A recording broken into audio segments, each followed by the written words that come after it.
I'm honored to have the chance to talk to you tonight. And Tony asked me to begin at least by talking a little bit about my career. And I want to put this in as interesting a context as I can. I think, historians don't always explicitly have a philosophy of history.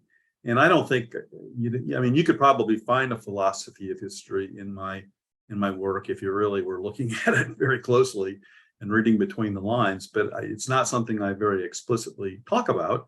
But I do have, I think, a philosophy of history which pretty much aligns with my philosophy of life. I don't think it's be great if you had a philosophy of history that didn't align with your philosophy of life. And basically, my work really has reflected this in so many ways, and certainly my career has. That my philosophy is that really nothing in history, nothing that has happened necessarily had to happen. That there's very little, I think, that's inevitable about our existence. And what the challenge then for the historian is to explain why certain things did happen, why they did happen.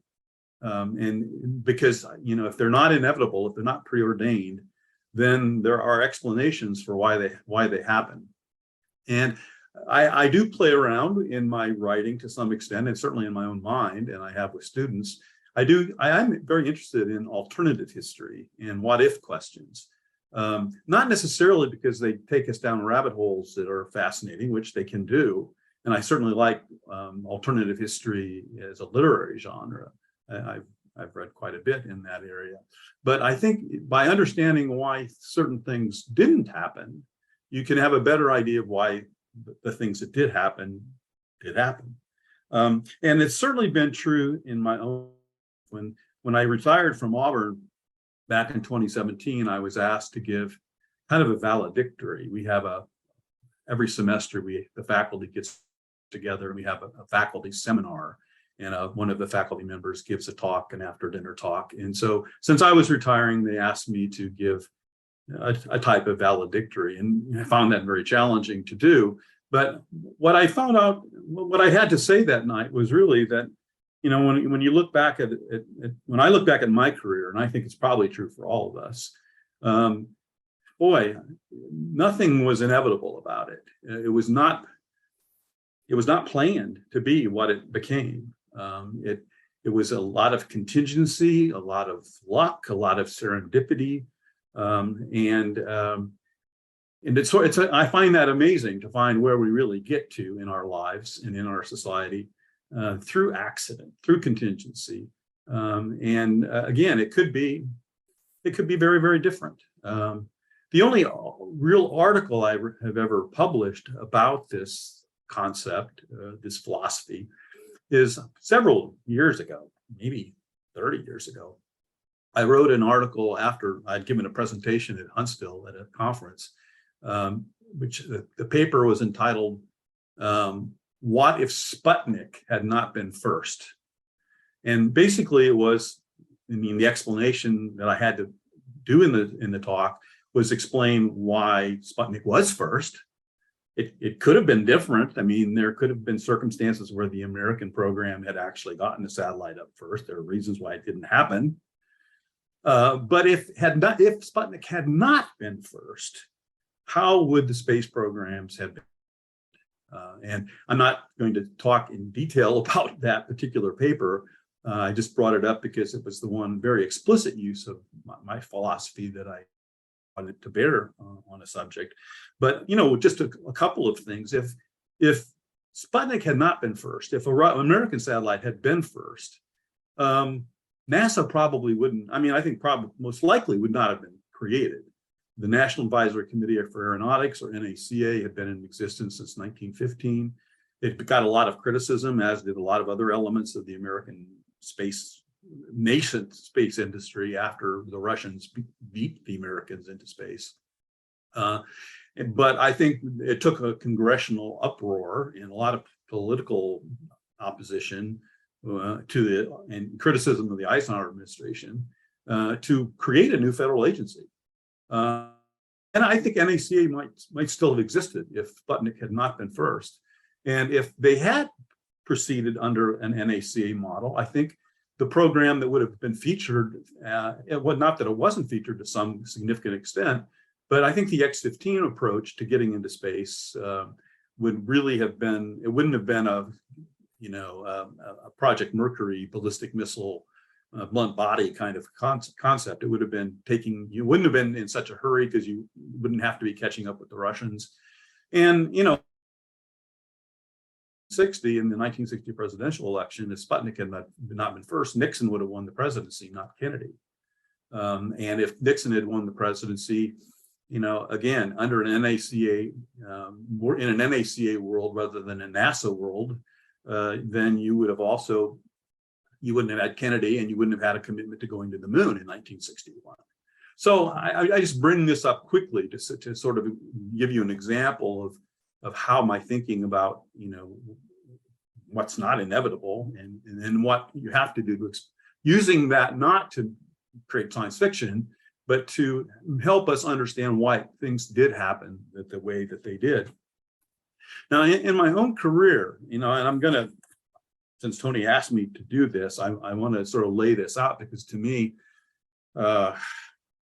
really, there's almost nothing about my career that was inevitable or it was really all very contingent and accidental in a lot of ways.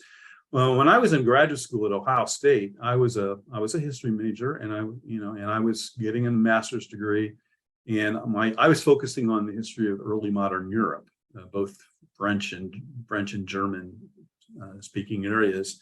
And I had done a master's thesis that,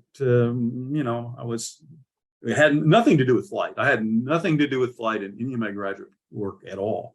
But one semester after I got done with my master's, I was looking for some coursework to take, and I saw an offering in the history of science, which I had not taken any courses in the history of science. And this was being taught by a woman who was a chemist herself. And then she had become a part-time instructor, and I think she did faculty appointment at Ohio State. Her name was June, and I just fell in love not only with Professor Fulmer, but with the history of science. It was mostly about the scientific revolution, but it took it up into the 19th century anyway. And so I was fascinated by this, and I wasn't terribly happy with my early modern European studies, and I wasn't that thrilled with my major advisor. So I did kind of the heretical thing. I changed advisors actually after I did prelim exams for the PhD. And I can tell you, the man I was moving away from, who was my early modern European specialist, he wasn't especially happy, about it. But I switched over to the history of science with Dr. Fulmer as my advisor, and this is crucial to kind of understanding where I end up going, because I ended up doing a dissertation on an 18th century Swiss scientific academy. It created in 1740, took its history up till the Helvetic Revolution in 1798. It had nothing really, although the 18th century has some history of flight aspects to it. I mean, like Bernoulli was Swiss, and the Bernoulli's equation obviously comes into play with the history of flight later on. The Montgolfier brothers and ballooning and things like that. So there could have been some connections, but there weren't. The scientific academy that I studied was in Zurich. I got to Zurich for 9 months, which was a great doctoral experience for me. And so I graduated doing a history of this academy in Zurich. That was an 18th century academy that then, after the Napoleonic Revolution, got started again and still exists today. But so I'm doing this. I did this dissertation in 18th century science, European science, and now I'm on the job market. I'm married. I have a 2-year-old son. I'm looking for a teaching position at a university, and I do some interviewing, and nothing's turning up. Well, one day, and this is a moment that one of those photographic moments, or whatever they call them, flashbulb moments, where you remember where you were and exactly what you were doing. I got this phone call out of the blue from the NASA history office. Well, I didn't even know there was a NASA history office, and I didn't know why in the world they would be calling me, because I had nothing to do with space history or even the history of flight at that point. And it was a man named Alex Rowland who ended up, he was a historian for NASA. This was 1980. This was in 1980. Roland eventually leaves NASA and he becomes a professor at Duke University. He's chair of the Duke History Department for many, many years. Well, Alex is talking to me, and he got my name in the strangest way. Professor Fulmer, advisor, who was the chemist, she had a very good friend in the department who taught the history of technology, which I hadn't taken any courses in either. His name was Merritt Rose Smith. He turned out to be a very prominent historian of technology. He wrote a very famous book on Harper's Ferry Armory and American system manufacturing.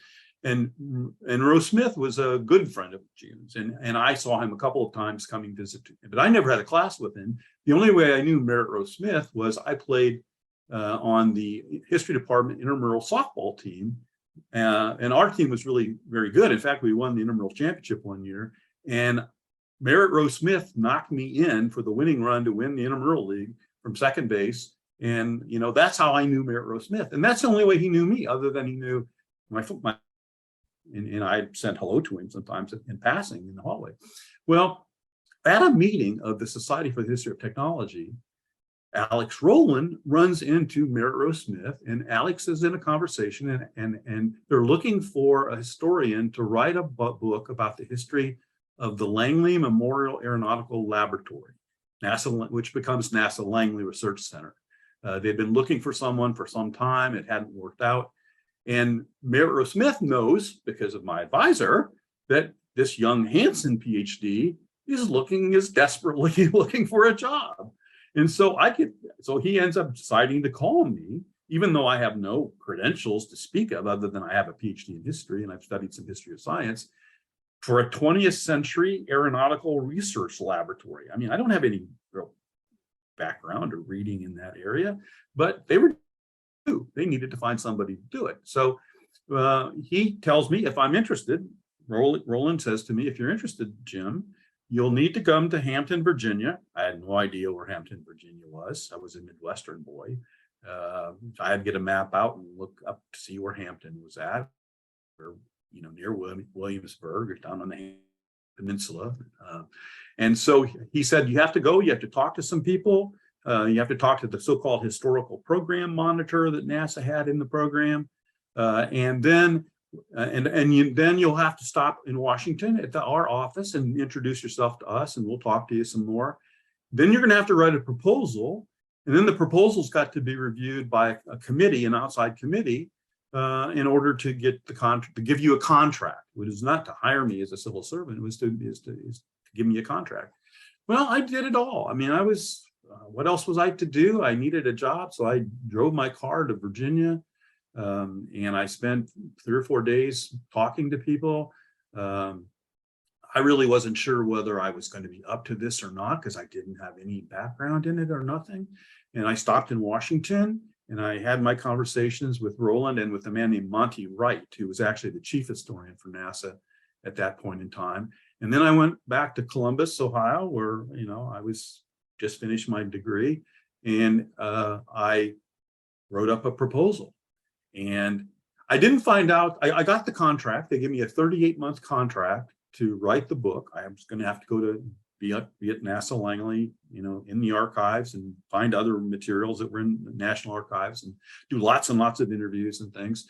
And I didn't know until much later, until after I was nearly done with the contract, that this outside committee actually opposed my getting the contract, because for good reason. They knew I didn't really have the expertise to write about a lab that involves a lot of aerodynamics and wind tunnel testing and flight research, things that I happen to know quite a bit about now, but I didn't know much of anything about at the time. So I got this contract, and my family, we get in our car and we moved to Hampton, Virginia.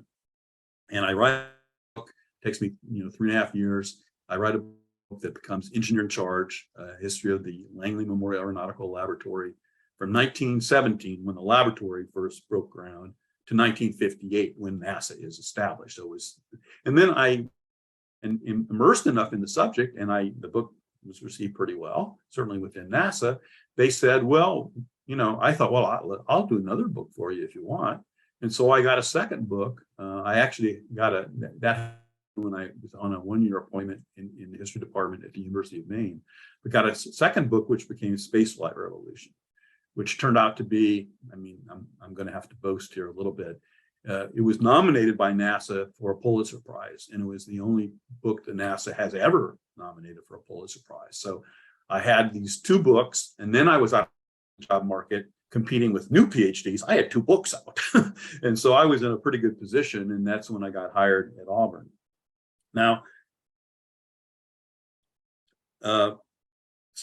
so I've explained some of the serendipity in terms of this. I mean, if I don't switch to the history of science, I stayed in early modern European studies.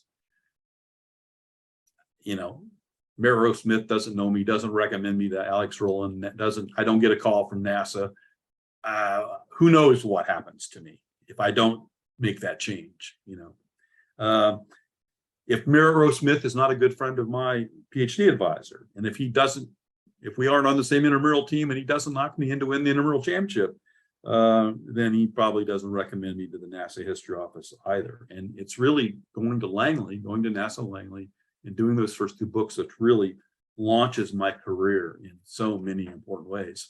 So now, fast forward 20 years, and then this will be the last connection, accidental incident that I'll talk to you about. Okay, this relates to the Armstrong biography. It's 1998, roughly, and I'm teaching a seminar in space history at Auburn, and I have a very good class of new graduate students, 5 of them. And on the first day of a seminar, as you all probably know, do yourself, we basically introduce ourselves, go around the room, people, what are people interested in, what kind of research topics are they, maybe could they pursue? And so I went around the room with everybody, and then when everybody was, somebody asked me, well, Dr. Hansen, what are you going to do now? Well, I said I wasn't really sure. I said I really have been interested in writing a biography. I mean, even my Langley books, which were ostensibly institutional histories, it was always the people, the engineers, the scientists, the researchers, and how the creativity and how it got organized and managed within a bureaucracy. That was always what interested me. And I'd done lots and lots of interviews where I was interested in the people that had lived this history. So when they asked me, my students asked me, I said, well, I'd like to do a biography, and I'd maybe like to do something on an astronaut, but the only one that really interests me is Armstrong, because there's not much, you know, Armstrong's been such a private person, and he's never written about himself, and he's never accepted an invitation from another author to write his biography. And so I thought, well, I could try, but I didn't even know what Neil's address was. I had a connection within the NASA history program where I got a mailing address for Neil, which was in Lebanon, Ohio, where he had a secretary that triaged his mail and showed him things that she thought he needed or would want to see. So I wrote him a letter, and apparently the letter got to him. I just basically introduced myself and said what I was interested in maybe doing with this life story. And he wrote me back a very polite, of course, I've still got the letter, very polite no, that he was still busy with some of his corporate responsibilities, and maybe someday he'll be interested in having this done, but he wasn't quite ready yet. So I got this letter back, and I thought, well, it's cool to get a letter from Neil Armstrong, you know, and so I brought it to the students to see, and everybody was thrilled to see the letter. And I just sort of thought, well, that's try. But I had students saying, well, don't give up. Well, what could you do? And I said, well, I'm pretty sure the last thing you want to do with Neil Armstrong is pester him. I don't think that's going to work. So I said, well, what if I knew that he had a birthday coming up. His birthday was August 5th. He was born in 1930. And so he would have been turning 69 or something at the time. And so I sent him a box with 3 of the books that I had published.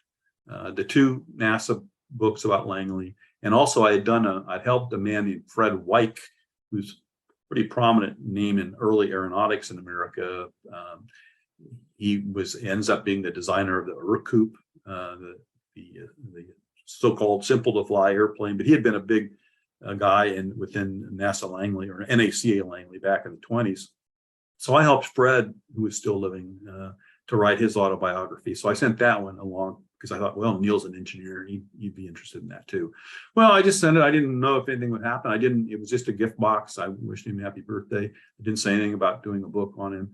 And then, but he wrote me back very nice. It took a few months because I think he read at least one and browsed the other books. And he thanked me for the books and told me that he enjoyed it.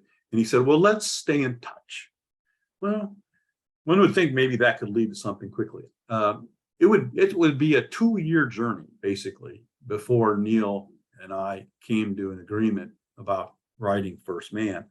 And the key moment, here's where the punchline is going to come. The key moment comes when he invites me to Cincinnati. He lives in a suburb of Cincinnati, or did. Of course, he passed away in 2012. And he invited me to his home, not to do an interview, but just for us to meet and converse. And I met his wife, Carol, who's, he had married in the mid-90s after a divorce from Janet Armstrong. And she was there. Met her and they served me lunch. And we had just a nice talk. Carol would come in and out. We were in the study of Neil's home. And she would come in and sit from time to time and listen and then go do something else. So we had a nice conversation. And I don't even know how this happened. This is where the happenstance comes in. At some point, we were talking some about I was talking at least about the research I had done and the connections I had made at Langley. I was so lucky. When I got that job, that first contract to do what became engineer in charge, there were guys, and they were almost all guys. There were very few women until, in the teens and 20s. Then the human computers were hired, and if you've seen the Hidden Figures, some of the backdrop to that story, which I actually wrote about too.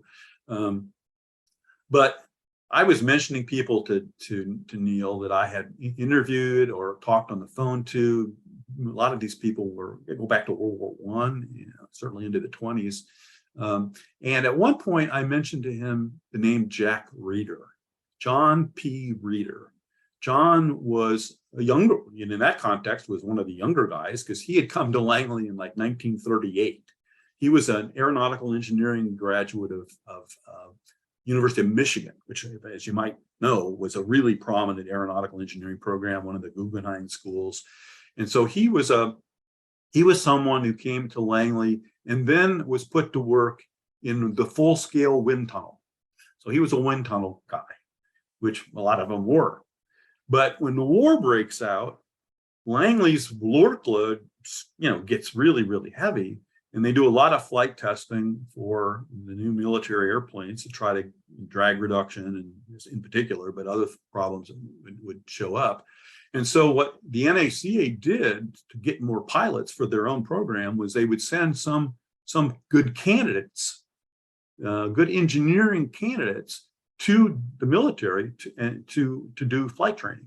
And so Jack Reeder was one who was selected, taken out of the full-scale wind tunnel, and was put down in Pensacola to do naval aviation training, and then came back to Langley in 42 or something, and became, over the years, when I was at Langley, he was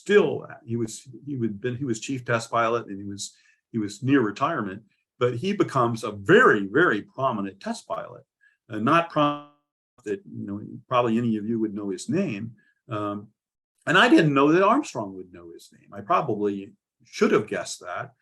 Since Neil himself had been an NACA pilot, I think starting in '56, he went to the Lewis Laboratory in Cleveland, and then he got moved to the Flight Research Center out at Edwards Air Force Base, the NASA part, the NACA part of that. And so I should have figured it, but I didn't at the time. But I mentioned to Neil about Jack Reeder, and I said, Jack really showed me what it meant to be a real engineering research pilot, an engineer in the cockpit. And because Jack had written multitude of technical papers, based on his flight research activities. So I really had gotten the grasp of what it meant to be. And I wasn't really even trying to impress Neil with the story. I didn't know what connections we would make from it. And so there was no hidden agenda. I was just shooting the breeze. Well, as soon as I mentioned Jack Reeder, Carol's in the room. She's sitting at this point. Neil turns to Carol and says to Carol, Jack Reeder was the best test pilot I ever knew. And then he turns back to me and said, and Chuck Yeager was the worst. Well, of course, what the punchline is about Yeager is what seemingly what my story is about, but it's not. What was really critical for me was somehow out of the blue, I'm extolling the virtues of someone that I had no idea was the best test pilot ever in Neil Armstrong's point of view. And so when it came to his evaluation, Neil's evaluation of me as a potential author and someone who might understand engineering and flight research and the kind of career Neil had, because Neil was first and foremost an engineer, I had just made I didn't know it, and I kind of guessed it soon thereafter, that I had made almost a crucial moment in what turned out to be Neil's decision to say, yeah, Hansen's the guy to do this book. If I don't move away from early modern European studies, if I don't go to June Fulmer to be my doctoral advisor, if I don't do a dissertation in the history of science that Merritt Rose Smith knows about and tells Alex Rowland about and gets me to Langley, I'm not doing it. I mean, I'm not even in the picture. I'm not even anywhere close to being in the world where I can do Neil Armstrong's book. But that has set me up to do it. And then, of course, I can just say very briefly, after I do the Armstrong book, what then comes my way? Well, Alan McDonald, who is the head of the solid rocket motor program at Morton Thiokol and was central to the Challenger story, he gets in touch with me within a few months after my first man comes out, and he wants me to write a book that's basically his memoir. I help him become a little bit more than that, which turns into Truth Lies in O-Rings, an analysis of the Challenger disaster. And then like a year after that, I get a phone call from John Young, the famous Apollo astronaut, Apollo 16 and Apollo 10, and the first commander of a shuttle flight in 1981. He wants me to help him. He's been working on his autobiography, and he can't put it together, and he needs help. And so I get involved with John Young and write Forever Young. So that's really just kind of the story that I wanted to tell you, and I think it matched my own career. Maybe there was certainly nothing inevitable about it. It was a very lucky set of circumstances that took me in the directions that I went. I think I've had a fabulous career. I mean, I've been so unbelievably fortunate. I really honestly don't know. I mean, my father and mother ran a men's clothing store in Fort Wayne, Indiana. And if I had not got a teaching position from being in Eastern, in early modern European studies or nothing out of my Swiss Scientific Academy, I might have given it up and just, gone to work, manage my parents' clothing store. I mean, it's very possible. So I think in my own life, I bet it's the same with you. I mean, this always happens. I mean, there's theories about this, of course, sliding doors and things like that. But, I'm a believer in chaos theory. I mean, I'm not sure I understand it well enough, in terms of the actual science of chaos theory, but in terms of human existence, I understand it as, that something that's a very small change, something that seems to be a very tiny thing, can have huge ramifications. You turn right rather than left and you get hit by a bus, or you take one girl out for a date and not the other, and you end up married to her for 50 years, which I'm coming close to now. So I mean, it's just kind of in the nature of things, and I've tried, just sort of intuitively, it's been a part of the way I understand history. I'm trying to explain, why things do happen. You have to explain why they happen, set the circumstances of them happening, because they did not have to happen that way. That's my own point of view. So I'm just going to stop there, Tony, if that's all right. And I mean, there's I can go on longer and even talk about some things that I'm working on today that are just as accidental. And I guess what I would say when I talk to students, and when I did give a talk that Auburn grad students listened to that was similar to this, you have to be ready. You have to be educated and trained and ready to apply all of your intelligence and hard work and creativity when you find yourself in a situation that maybe isn't planned. You just luck out and you get into a situation. You've got to have the ability and the capacity and the willpower to actually take advantage of it, to do well with it. And there's nothing, so it's not just you luck into a career. I mean, you luck into opportunities that then you need to be able to take advantage of and be well prepared to do it. And so I was prepared, I think, as a historian and as a writer through my college education to take on these opportunities. I was scared to death when the first day I reported to Langley to do that book. I mean, I was surrounded by all these government documents. I had all these people to talk to. I knew nothing about the subject. I just started reading and talking and listening, and it just kind of happened over time. So that's kind of the story that I wanted to tell, and I'd be happy to answer whatever questions or listen to comments from you. Hey Jim, this is Tony. Talk a little bit about the next book you wrote about Neil, considering all the letters. Yeah. And maybe some insights you garnered through that.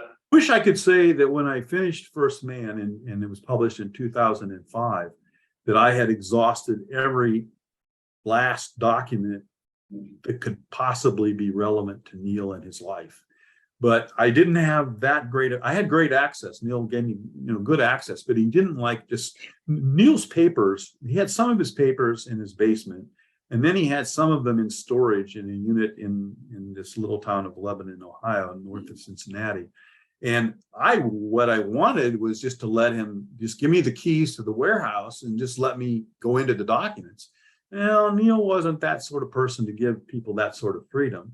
So what Neil would do for me was when I had papers, of course, I had access to all the government files and records at National Archives in Washington, records in Houston, records in the Federal Records Center in Fort Worth. I had done all of that. But in terms of Neil's own papers, Neil wanted to know, well, what questions do you have, Jim, that need to be answered? And so I would prepare my questions before interviews. I had 55 hours of interview time with him over a couple of years. It was all spread out. I would stay for maybe 3 days. And before I would arrive, I'd always send him my questions in advance. He wanted to see them. And for questions that he didn't have answers to or as complete of an answer as he would have wanted, he would go into his own. He would drive to Lebanon, look through his papers, grab a handful or a folder or two. And so he would show me things select like that. Well, long story short, after he died and his papers were all sent to Purdue University, his alma mater, I was interested in seeing what was there and what I had not been able to see before. And what impressed me the most was the tens of thousands of letters that had been written to him that he had kept over the years. And in some cases, photostats or carbon copies back then of the letters he wrote back in reply to these letters. And they came from all over the world. They came from children. They came from sane people and lunatics. A lot of conspiracy theory people wanted Neil to challenge Neil that he had really been to the moon. And so I spent 3 summers consecutively in the archives at Purdue, sorting through letters to Neil. And Purdue University Press was very interested in what I was doing. And so I published 2 volumes with papers that are thematically organized by chapter that really involve the letters to Neil and Neil's correspondence back. And I don't think that the letters and what I found applies to those letters. I don't think it changed my basic conclusion or interpretation of Neil as a person in any significant way, but it certainly added a lot of richness to it and added a lot of well, in terms of the context of the moon landings and sort of the popular culture aspects of it, to see what people were writing him about and asking him about.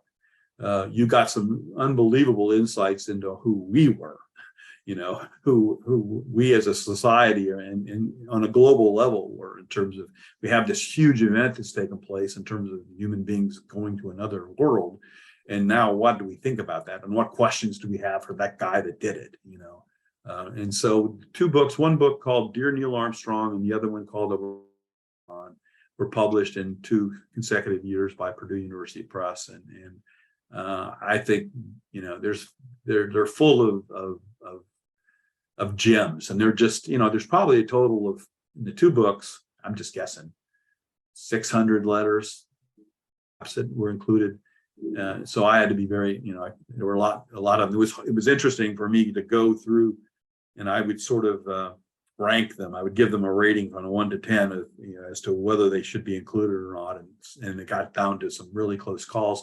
And then one thing that was really cool is Carol, his widow, she got, of course, dozens and dozens and dozens of condolence letters after Neil died. And Carol asked me at one point whether or not I wanted to look at the condolence letters, and they were fascinating and very poignant. And I asked Carol if she would be okay with publishing some of the condolence letters in the last chapter of Volume 2. And she said, well, you'll have to get the permission of the people who wrote the condolence letters.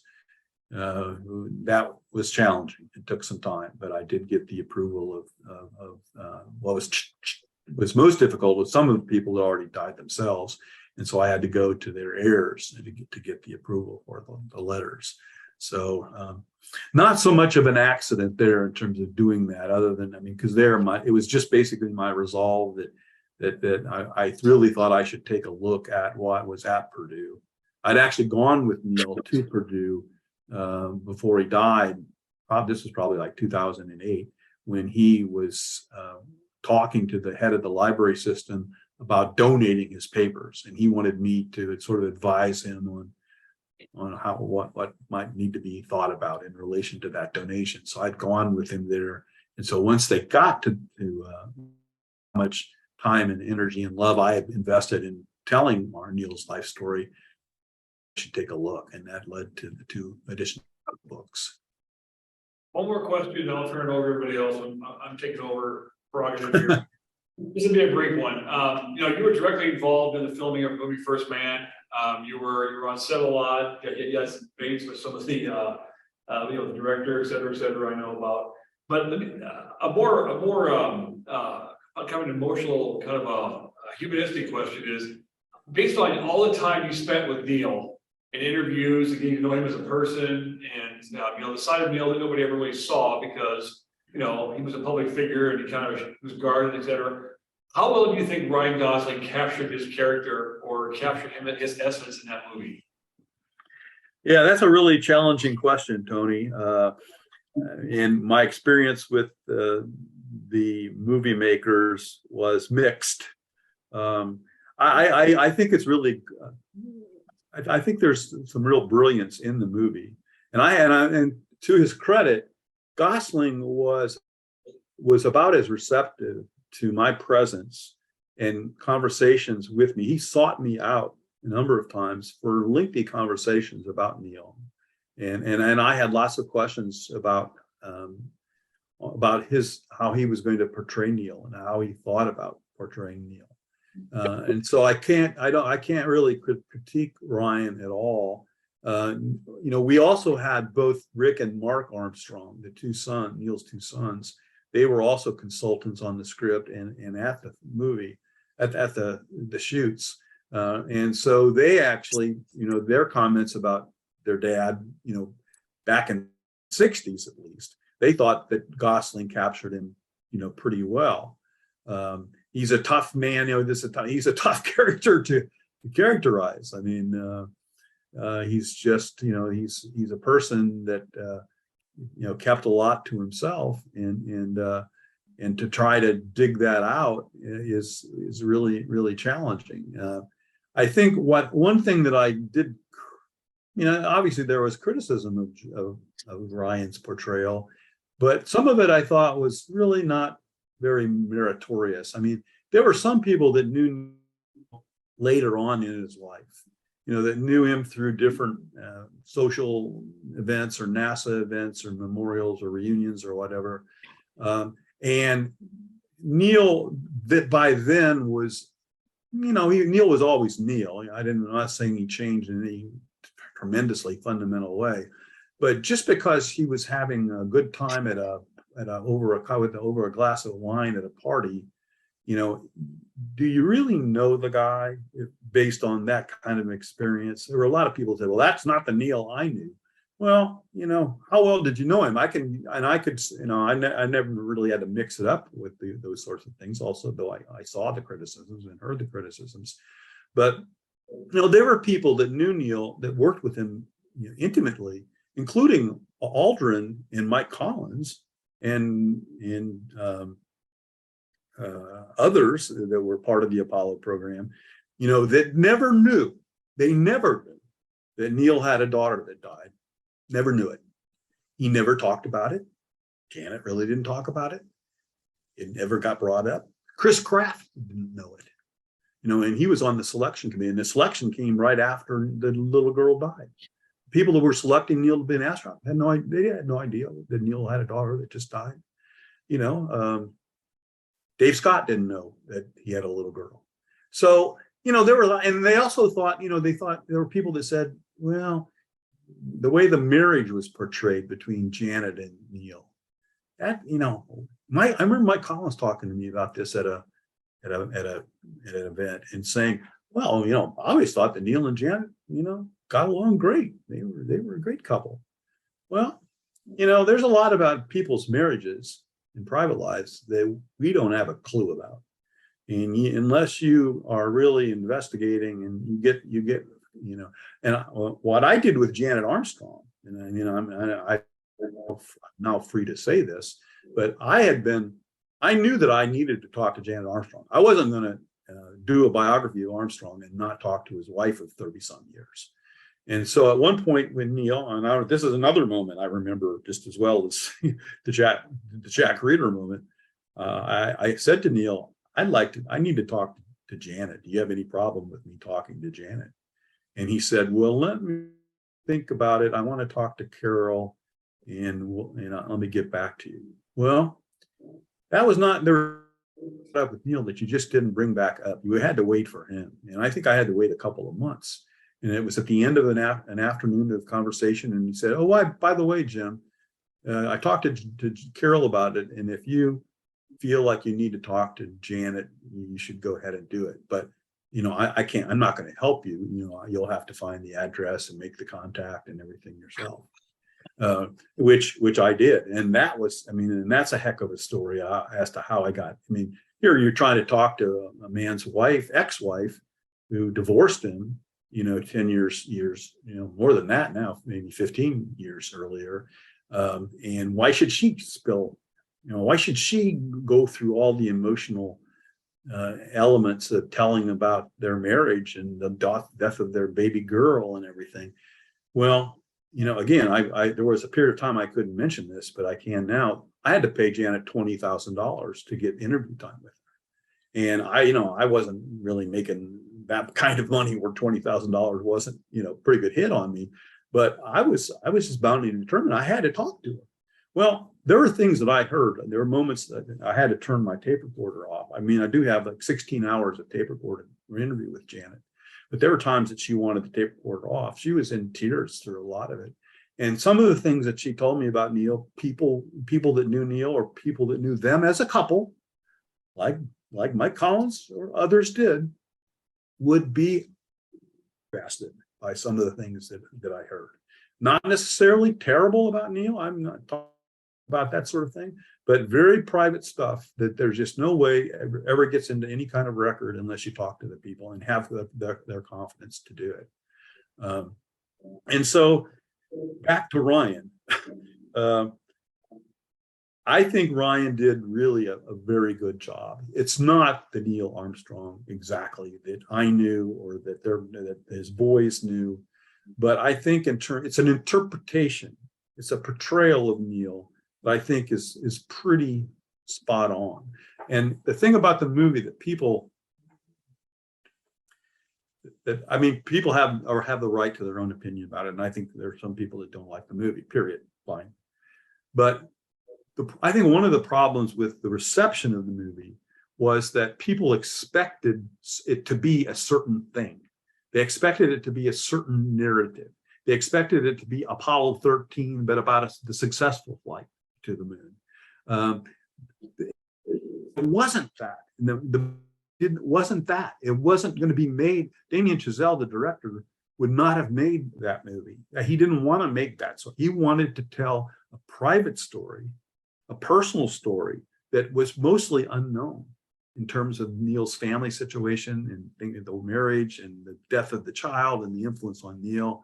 And so when you got to the moon, I mean, the big controversy in the movie was, well, why aren't they showing the actual planning of the American? Gosling, who's a Canadian, he must be anti-American. Gosling, he's a Canadian, he must be American. So that became the news story right at the time the movie came out. I don't think that Universal Pictures handled that controversy very well. I would have made other suggestions to them than what they followed. But the point of it was, I mean, the flag's all over the movie. It's a very patriotic movie, and the flag's in the lunar surface. It's just the moment of putting it in is not there, because the goal, what had to be told at the end of the movie, was something that was quite personal to Neil, that was not known, that opened up a completely different realm of consideration of what the moon landing meant on a personal level. And I think people, and a lot of people have told me this, that when they've seen the movie a second time, now that they don't have to, they're no longer thinking about it, well, we think the movie's going to be like this, but then being disappointed or confused because it wasn't like that. It was something very different. When they watched it again, with a more open mind to what it is, then they've had a much better impression of it. So that's a long-winded answer, but this is when somebody makes a movie from a book that you did that meant as much to me as First Man did, and I was, and believe me, I fought battle after battle with screenwriter, producers, never the director. I mean, I got along fine with Chazelle. He was very interested in my input, and never with Ryan, because Ryan was, I thought, extremely decent and inquisitive about what I had to say. So I have some hard feelings about things, but it's probably inevitable anytime somebody's, it was my baby. I felt like I had to protect Neil as best as I could. And when I felt like I was losing at that, it was very hard for me to do. And of course, that movie marks your acting debut. Okay, so questions, go ahead. Why do you think Neil Armstrong was such a withdrawn or private person? Well, everybody that I interviewed, which included people, people that he grew up with, his brother and his sister were very important in interviews for me, his sister in particular. People that went to school with him, but from grade school on up into college. The other test pilots that he had flown with, the fighter squadron that he flew with in Korea, flew 78 combat missions. I interviewed all of them that were still living, including his commander, Ernie Beecham. And of course, I had 55 hours with him myself, and so I experienced Neil in ways that you would not have experienced him, certainly back in the 60s, for that matter. But there were things like, we went out to dinner one night. My wife was in Cincinnati with me, and we had dinner at an Italian restaurant, Carol and Neil, and we had some wine with dinner. And when the meal was over, Neil came up, my wife apologized to her for talking too much. Well, I just broke out into laughter because, the idea of Neil Armstrong talking too much just, sort of flies in the face of reality because he certainly hadn't talked too much from his point of view. Perhaps he had, but not from anybody else's point of view. So, I mean, I tried very hard not to project my own ideas or my own feelings about him onto him. I thought a lot of people had done that over the years, because Neil was a sort of person, because he didn't fill up his own space necessarily. He didn't delineate everything about himself, hardly, that people could project onto him, and it would stick because he didn't deny it. I mean, I have stories that I tell in the book and tell in my talks about things that people told me about him, which turned out to be completely untrue, that they had made up. Or had been delusional about. So I was going on a whole range of experiences that people had had with Neil, including those 16 hours of tape recorded interview with Janet, where she told me some things about him that, honestly, and she wasn't like the vengeful ex-wife either. I mean, she was, I think it was a very authentic and, like I said, very tearful conversations with her. She told me some things that were really hard to believe, really, really hard to believe. And people wouldn't believe these were things I did not share and were kept off the record. But they still affected me indirectly in terms of trying to understand who he was. I mean, there were things about him that he just didn't want to, he didn't talk about. He wouldn't want to talk about. Even with me, when, he knew I knew a lot about the death of his little daughter, Karen. I talked to Janet, I talked to his sister about it, and I talked to lots of people that knew them. I suppose I had like 90 seconds of discussion with Neil about the death of the child. It was clear it was not something he wanted to talk about under any circumstances with anybody. I'm not sure that really answered your question, but I did my very best to portray him as authentically as I possibly could based on all the different voices. I mean, I tried to listen to every voice that was talking to me about who he was, including his own. And so what I put together was sort of a synthesis of all of that. Now, I will say that in the movie, then they take my synthesis and they're tweaking it in places. I can give you one example if you care for me to take the minute. There's a scene in the movie where, which is not totally factual, where the Apollo fire has just happened. The death of the 3 astronauts in the Apollo fire down at the Cape. And Neil is with a couple of other astronauts in Washington at a reception at the White House, and that's true. In their depiction of that, Neil's sort of standing with a drink, and he gets called to the telephone. Now this is fictional, because they actually don't find out about the fire until they get back to their hotel room that night, and the little light on the phone's on, and he's supposed to call Dick Slayton, and that's how it really happened. Well, in the movie, the phone call comes to him. And Dick tells him there's been a problem with our test, plugs out at the Cape. And Neil says something, well, it's just a test, we'll get it fixed.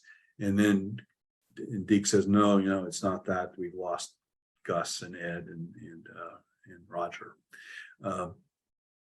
And in the script, what the screenwriter had Neil doing, Neil's got this wine glass in his hand and a phone in his hand. And the screenplay has Neil slamming the phone down and breaking the base of the phone. Well, when I saw that for the very first time, I said, nope. Neil would never have done that. He just would never, ever have done that. You got to consider doing some other thing. And of course, the screenwriter, who's just come off winning an Academy Award for an earlier, young guy who doesn't want to hear much from me, he at first is not sort of doesn't want to change anything, but I continue to oppose it, and maybe he just changes his own mind. And then in the end, what they ended up shooting, I suggested that, well, if you want to show that Neil's upset by the news his three friends just died in the Apollo fire, do something that's a lot more subtle than have him slamming the phone and breaking the phone. And so what they came up with was off, down at the bottom, off the camera, that you can hear the glass break. And he brings the glass up, and you can see that the tension in his hand has broken the glass, and his hand is bleeding. Well, that's a complete fiction. It didn't happen that way. But I was okay with that. I wouldn't have been okay with him slamming the phone, but I thought, given how they were changing this, I thought they had come up with a reasonable solution for it. And there were some other examples of that as well, where I feel like I at least, saved some really major mistakes in depicting how he would handle situations. Other questions? Yeah, go ahead. Knowing that he was so private, was there anything he was adamant about that you did tell about him? Was there something that he wanted to make sure that the world knew? Yeah, really, I mean, Neil was amazing in so many respects, and the fact that he allowed me the degree of independence that I had in writing the book. I don't think I've had other astronauts tell me, they said to me, Jim, I would never have given you the freedom Neil gave you. They just couldn't believe, so I mean, I wanted Neil to read the entire manuscript and comment and challenge me and give me things right. And we went over every page of the manuscript that he had comments on anyway. He had little X's and pencil out in the margins and stuff. So we went over everything. The only thing, and this seems like it's almost trivial, the only thing that he really brought up that he thought he didn't really say he wanted me to change it, but it was clear that he wanted me to, was in one of the interviews that I had done with Janet. Late in their marriage, they have actually lived on a farm in Lebanon, Ohio. And Janet actually leaves the marriage from that farmhouse. But when they moved to the farm in Lebanon, Janet told me that, Nielsen was still teaching at the University of Cincinnati at the time, or had a lot of Cincinnati business connections. And so Janet said when they moved to Neil made a promise that he was going to be doing most of the hard manual work, but Janet made it out like he skipped out on a lot of it, and that she was left shoveling cow manure and different things like that, on the dairy farm. And so I had a quote from Janet about this in the draft chapter. This was near the end of the book, and when we got to that chapter, Neil said, I think she's being unfair. I did a lot more work than she's making it out to be here. And so I said, well, I think that's easy enough to correct. And so I did make some changes there to soften that up without getting rid of it completely. That's the only thing. Some people, kind of criticized that maybe I was a little too hard on Buzz in the book. Neil never suggested I do anything with my characterization of Buzz that was any different than what I did do. I think he felt I was fair. Neil never said anything. The comment he made about Chuck Yeager that I told you about is the only comment directly negative about any that in any experience I ever had with Neil. He never said anything bad about anybody else that I know of. If you read my book, the chapters where he interacts with Chuck Yeager when he was a test pilot, when Neil was a test pilot out at Edwards, and he had a couple of direct experiences with Chuck in airplanes. If you read those again or read them for the first time, you'll have a much better understanding why Neil has this negative opinion of Chuck Yeager. Chuck Yeager had an equally negative opinion of Neil. If you read Yeager's autobiography from 30 years ago, or whenever it was, he rates, I think there's a line in there that he rates Neil as a pilot about as high as his shoelaces or something like that. So there was no love lost between the two of them. And I think partly it's because, one's a engineering graduate of Purdue University that's, an engineer who's writing technical papers and dealing with technical things. Yeager's a different sort of pilot than that. Not that he wasn't a great pilot, but he was not, he was not an engineer in the cockpit. And so the cultures of test piloting, there are opposite ends of the spectrum, and they represented that pretty much. So, but other than that, I don't remember Neil ever saying anything terribly, I mean, even slightly bad about anybody else. Okay, we got time for one more. Yeah, go ahead. So I was thinking about his personality type. To me, it seems like with his background that he was a person that wasn't real emotional, that he was more comfortable talking shop than going off topic. So maybe in gatherings, he was not the type to be doing anything but that. So what's your assessment on, like Dan and I, we've taken coursework on personality types, and that's what he is. He's a very analytical, a nerd, I guess is what they call people like us. Yeah, I mean, I think what you're just is certainly I'm with. One of the real challenges that I still face, and I don't know if I'll ever do anything more with it, but the question I ask is why. I mean, if you agree, if we describe what his personality was like, there are these personality tests. I actually took a couple of them, trying to answer them as I thought Neil would answer, to see what kind of personality type that would come out from that. There wasn't much I could do with that. But what really intrigues me is, how does someone become that way? Are they just born that way? Is it genetics? Or is there something in childhood development that leads them to become like that? And I have certain thoughts based on interviews, not on documents, as to what might have happened in Neil's childhood that made him into the sort of personality that he became. Because even as a boy, he was like this. At least when he was 6 or 7. His mother was a very religious woman, evangelical woman, and talked about religion quite a bit. This was, I've lost her name now. How can I lose his mother's name? Senior moment. But Neil, with Neil, it never really took that type of Christianity. And in talking to his sister June, who was really got to know Neil. I mean, I think if you don't want a biographer, to learn a lot about who you really are, don't let him talk to your sister, because your sister really has insights that are, I think, really essential. June told me that whenever Mother would talk, Viola was her name.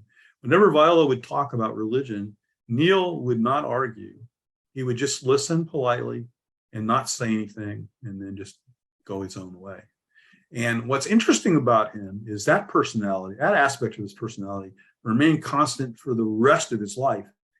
Remember Gene Kranz, the famous flight director or failure is not an option guy, who was obviously there. And he told me, when I was talking to him about Neil, he said, when we went through the mission rules prior to Apollo 11, we all had a lot of confidence that Neil would always do the right thing. But he said, I was a little bit nervous, because when we'd go over a mission rule, if this happens or that happens, you got to abort, you got to do this, that Neil would always be there and be listening attentively, but he never would verbalize assent, that he agreed with it or nothing. And so Gene Kranz told me that he could never be sure about Armstrong, because at least in the sense that he wasn't verbalizing his agreement with the mission rule. And to me, that what he was describing was the same sort of person that listens to his mother about God and Jesus, doesn't argue, but might have his own point of view about things. And he does. I mean, there's good evidence that I put in the book. Neil's religion he's really a deist. He's not a doctrinal religious person at all. He's in a God, kind of like a Newtonian God that creates the universe and the laws by which the universe operates, and then lets it go. And so God is nature, and to some extent, or the natural laws of the universe.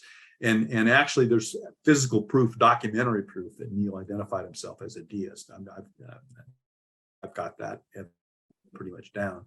So he had a different point of view about religion, but he was not going to share those ideas with anybody. He didn't share them with his mother. There was once a question that Walter Cronkite asked him on Face of the Nation after the moon landing, because the American atheist Madeleine Murray O'Hair had come out and had written something to suggest that NASA was keeping the fact that Armstrong was an atheist, keeping that a secret, because they didn't want to tarnish the space program. So Walter actually asked Neil about that.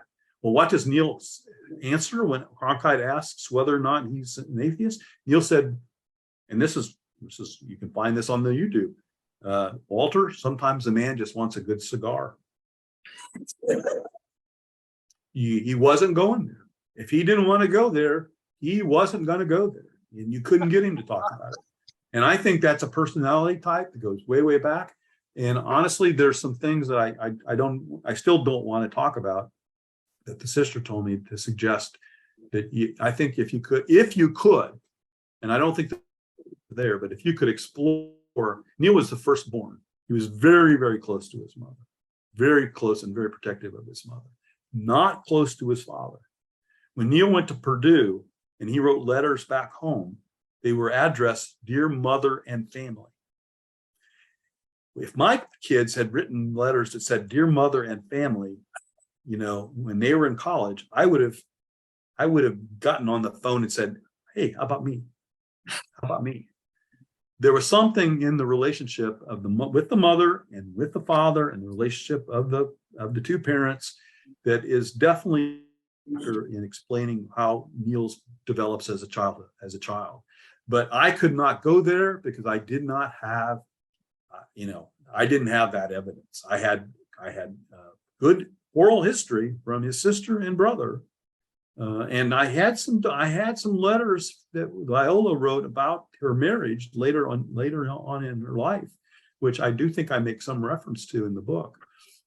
I could have projected, but I was so committed to not. I wasn't about to make anything up about him. That wasn't what I was supposed to do. That's not what a historian does. So I just left that alone, and probably will leave it alone. It'll never be brought up because I don't know what records you could possibly have to really show you what really was going on in the household when Neil was a boy. Well, Jim, we're past time, so thank you very much for your time. That was very exciting and insightful. One of these days, maybe I'll get you on and we'll talk about your brand new book that is coming out about the guys who rode the Atlantic. Yeah, and actually, just one last thing. This is another sort of accidental development. I'm actually writing a book, and I never would have thought I would have done this. I'm writing a book about Charles and Anne Morrow Lindbergh. It's really what I'm calling a marital biography, but I'm writing it not just to understand the marriage, but to understand them better by understanding the marriage. And so I think I'm going to have some new and probably controversial insights into the Lindberghs